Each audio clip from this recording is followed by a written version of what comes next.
We're going to start the urology from the systemic surgery, and in this we will first discuss about the diseases of the kidney.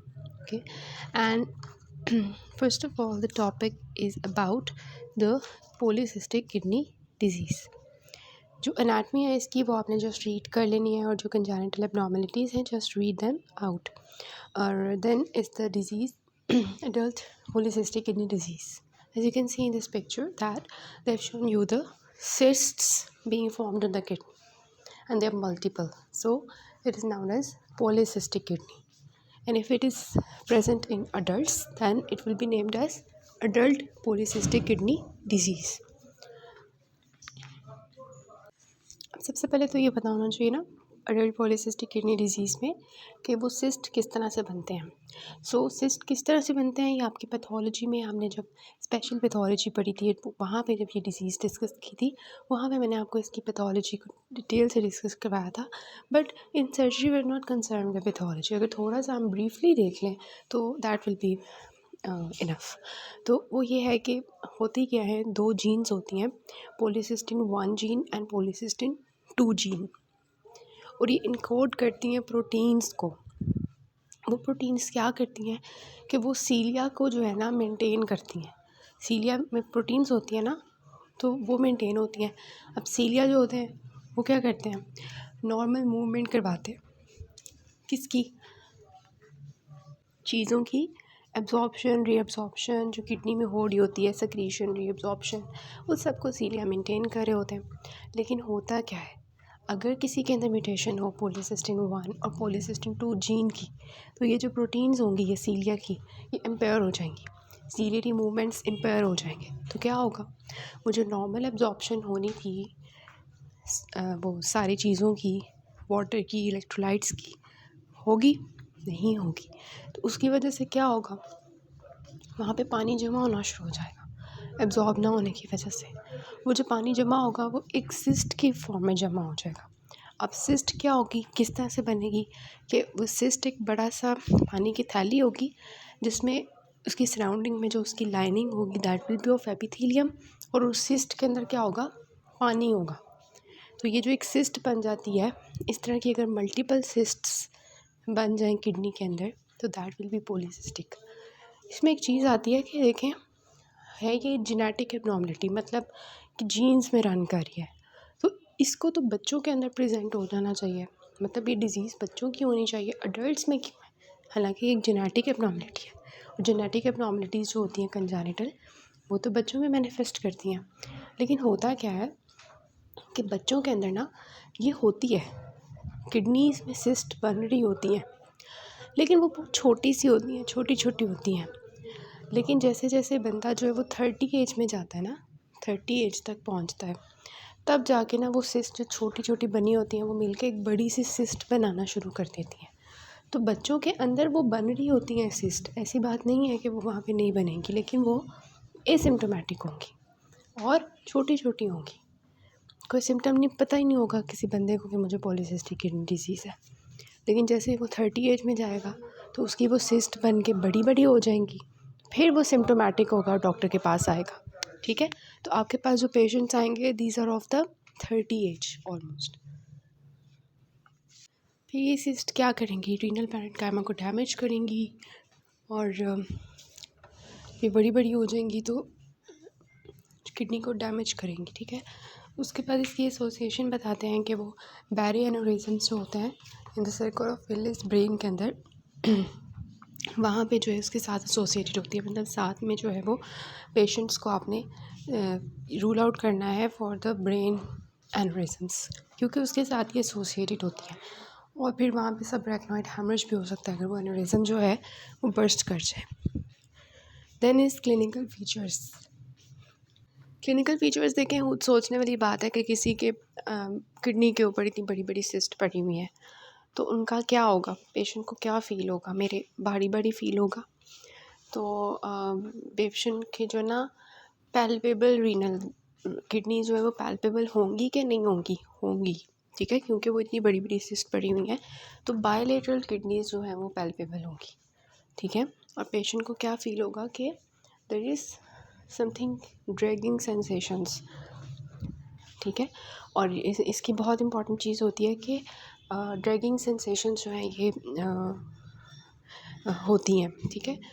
कोई चीज़ है पड़ी हुई जो drag कर रही है, खिंचाव पड़ता है, खिंचाव कह सकते हैं इसको। और फ्लैंक पेन होगी पेशेंट को, होगी, ठीक है, डल सी। और क्या होगा, डल पेन के साथ अगर वो जो सिस्ट है वो अगर सराउंडिंग ब्लड वेसल्स को तंग करती है तो उसमें से थोड़ा सा ब्लड लीक हो जाएगा, तो हेमेचूरिया के साथ पेशेंट प्रेजेंट कर सकता है। But it is not common. जो मोस्टली पेशेंट्स प्रेजेंट करते हैं ना, वो यही कहते हैं, ड्रैगिंग सेंसेशन, फ्लैंक पेन, डल फ्लैंक पेन के साथ आते हैं। और फिर जो है हाइपरटेंशन के साथ पेशेंट प्रेजेंट कर सकते हैं। क्यों? क्योंकि एब्जॉर्प्शन में जो है ना हुआ है डिफेक्ट, तो फ्लूइड सॉल्ट की रिटेंशन होती रहेगी बॉडी में, जिसकी वजह से क्या होगा, हाइपरटेंशन होगी, ठीक है। तो पेशेंट्स का आपने ब्लड प्रेशर लेना है, ऐसे पेशेंट्स का, if you considering the polycystic kidney disease. और इसके साथ साथ ऑब्वियसली जब किडनी जो है उसका काम प्रॉपर नहीं होगा तो वो जो हार्मफुल मेटाबोलाइट्स बॉडी में से उसने निकाले वो नहीं निकालेगी, तो क्या होगा, यूरेमिया होगा, ठीक है। और ये मोस्टली चीज़ें होती हैं। और एक कुछ चीज़ होती है कि क्योंकि पानी जो है ना बॉडी में रहता जा रहा है, बॉडी से निकल नहीं रहा ना, और वाटर रिटेंशन होती जा रही है, तो पेशेंट को यूरिन जो है वो कितना आएगा, ज़्यादा आएगा, कम आएगा, ये नहीं आएगा, ओलिगोयूरिया होगा पेशेंट को, ठीक है। तो इस तरह की चीज़ें होती हैं जो हम पेशेंट से पूछते हैं कि आपको जो है वो यूरिन कितना आता है दिन में, और जो है साथ में आपको पेन होती है, पेन बताएगा पेशेंट, ड्रैगिंग सेंसेशन बताएगा, हेमेचूरिया का पूछेंगे कि यूरिन करते हुए आपको वो उसमें ब्लड तो नहीं आता, और इस तरह से चीज़ें हम पूछेंगे। इन्फेक्शन भी पेशेंट को हो सकता है बिकॉज़ वहाँ पर वाटर रिटेंशन होती जा रही है, तो a good site for the growth of bacteria. Okay, then is how will you diagnose this case? So you have taken the history of the patient and then you have examined the patient. On examination, what you will find, the tenderness and the most important thing, bilateral palpable kidneys, क्योंकि gene की mutation है तो सिर्फ एक kidney involve नहीं होगी, दोनों kidneys होंगी, तो बायलेटरल पैल्पेबल किडनीज होंगी, ठीक है। This on examination you will find these things, tenderness and bilateral pelvic kidneys, ठीक है। फिर जी हम क्या करते हैं, जब ओपीडीज़ में पेशेंट्स ऑब्वियसली इस तरह के आते हैं, इमरजेंसी में तो नहीं आएंगे, तो आप उनको साथ ही टेस्ट लिख के दे देते हैं, सीबीसी करवा लें, ईएसआर करवा लें, और आरएफटीज़ करवा लें, सीरम इलेक्ट्रोलाइट्स करवा लें। ये फ़र्स्ट टेस्ट्स होते हैं। और फिर रीनल अल्ट्रासाउंड, ये फ़र्स्ट टेस्ट होते हैं कि जो हम किसी भी पेशेंट को जो किडनी डिजीज़ का होता है हम लिख के देते हैं, ठीक है।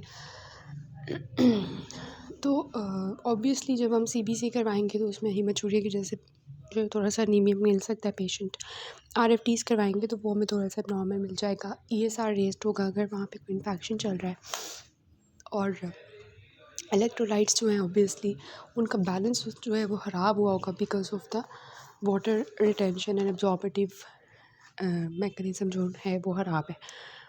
Obviously then you will perform the ultrasound.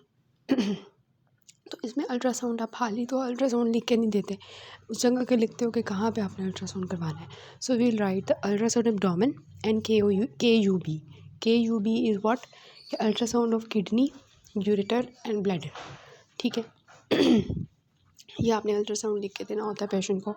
और ऑब्वियसली जब ये चीज़ें आपकी रूल आउट हो जाएंगी, इसमें आपको कुछ ना कुछ मसले चसले मिल जाएंगे, then you will perform the CT scan और आईवीयू।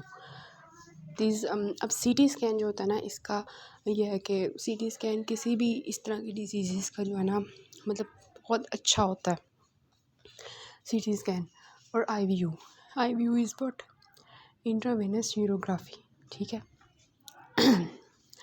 अब इंट्रावेनस यूरोग्राफी क्या होती है, अच्छा कोई किसी भी किडनी डिजीज़ के लिए जो कॉमन इन्वेस्टिगेशंस होती हैं ना, अगर आपको कोई याद नहीं आ रही तो ये आपने हर जगह लिख सकते हैं, मैं आपको बता देती हूँ। CBC, ESR, C reactive proteins, RFTs, serum electrolytes, urine analysis, then x-ray, ultrasound CT MRI of the kidney and in IVU मैं आपको बताने लगी हूँ कि क्या होता है। इंट्रावेनस यूरोग्राफी, ठीक है, इसका नाम से आपको पता चल रहा है। इंट्रावेनस मतलब वेन के अंदर आपको चीज़ इंजेक्ट करेंगे, ठीक है। अब वो वेन के थ्रू जो है वो तकरीबन 10-15 मिनट तक किडनी के अंदर पहुंच जाएगी। किडनी के जितने भी मतलब पार्ट्स होंगे अंदर जाके उसको विजुलाइज कर देगी। किडनी विजुलाइज हो जाएगी तो हम क्या करेंगे, उसकी डिफरेंट एंगल्स पे मल्टीपल पिक्चर्स लेंगे किडनीज़ की, और फिर हमें पता चल जाएगा कि कहाँ पे मसला है, कितना मसला है, किस एक्सटेंट वगैरह एक्सेट्रा, ठीक है। तो ये मॉडिफाइड फॉर्म का एक्सरे होता है कि हमने इमेजेस लेनी होती हैं ऑफ द किडनी, क्योंकि वैसे जो स्ट्रक्चर्स होते हैं ना बॉडी के वो व्यू नहीं होते, ठीक है। जैसे कि हमारा जो है ना ये जैसे हम इमेजेस बनाते हैं कि किडनी रेड कलर की है, ये इस तरह का है, लेकिन बॉडी के अंदर तो जब हम देखेंगे तो वो हमें वैसी चीज़ें कलरफुल तो नहीं नज़र आएगी ना। तो उसको कलर देने के लिए हमें कोई ऐसी चीज़ इंजेक्ट करनी पड़ेगी ताकि हम उस चीज़ को विजुलाइज कर सकें, ठीक है। तो ये एक चीज़ होती है। अच्छा, ट्रीटमेंट क्या होता है कि पॉलीसिस्टिक किडनी डिजीज़ का बहुत इम्पॉर्टेंट है, और मतलब कह रही हूँ कि बहुत आसान है वो इस सेंस में कि देखें आपकी अपनी सोच के मुताबिक आप क्या समझते हो। पेशेंट को पेन है, डल फ्लैंक पेन है, तो उसके लिए एनाल्जेसिक्स दे देंगे, ठीक है, क्योंकि इन्फेक्शन का ख़तरा है। मैंने आपको बताया कि इन्फेक्शन भी हो सकता है पेशेंट को, जिसके साथ वो फीवर के साथ आ सकता है। तो हम पेशेंट को जो है प्रोफिलैक्टिक एंटीबायोटिक्स देंगे। अगर इन्फेक्शन हो चुका है तो एंटीबायोटिक्स देंगे, ठीक है। पेशेंट को फीवर है तो उसके लिए एंटीपायरेटिक्स दे देंगे। और एक चीज़ होती है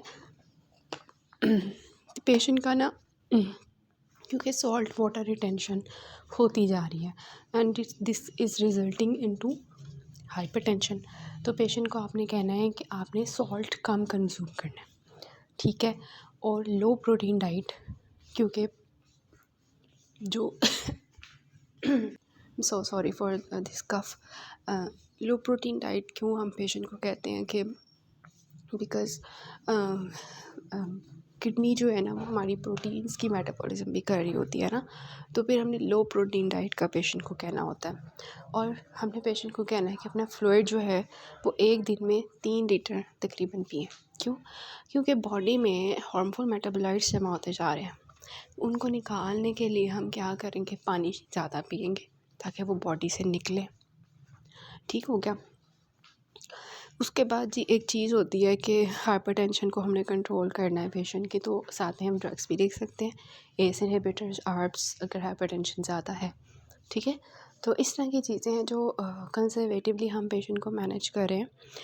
स्मोकिंग नहीं करनी, लाइफस्टाइल अच्छा रखना है, एक्सरसाइज करनी है, वेट लूज़ करना है, एनाल्जेसिया लेना है, और प्रोटीन डाइट कम करनी है, और सॉल्ट कम करना है, वाटर ज़्यादा पीना है, इन्फेक्शन को अवॉइड करना है, हाइपरटेंशन को अवॉइड करना है। मोस्ट इम्पॉर्टेंट चीज़ है हाइपरटेंशन, ठीक है, उसको अवॉइड करना है।